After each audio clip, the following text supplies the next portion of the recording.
this stage. I'd like briefly to speak in support of Noble Baroness Lady Fox of Buckley, Lord Johnson of Marylebone, and Lady Faulkner of Margravine in opposing Clause 15. Lady Faulkner referred to the 50th anniversary of a seminal book. I think it would be odd if we got through a debate on universities without referring to the fact that it's roughly 170 years since Cardinal Newman published his lectures known as The Idea of a University, probably the first attempt in the 19th century to define what a university looked like and what it was for. Now, I have a familiarity with every single line of that book because when I was a schoolboy, I proofread the standard current Oxford authoritative edition of it for its editor, Father Ian Carr.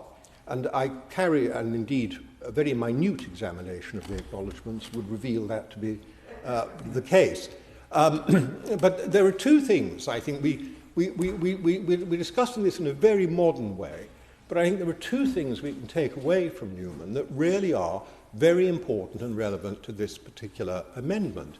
The first is the word university implies universal.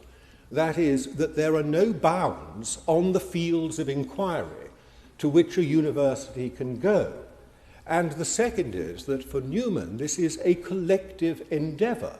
We are discussing this as if the advancement of knowledge was only to be followed by individuals with specific expertise in certain areas, and that the sharing of knowledge and the communication of knowledge amongst them, be it through papers, through social engagement, simply having dinner together and discussing things, was not a crucially important part of that endeavour.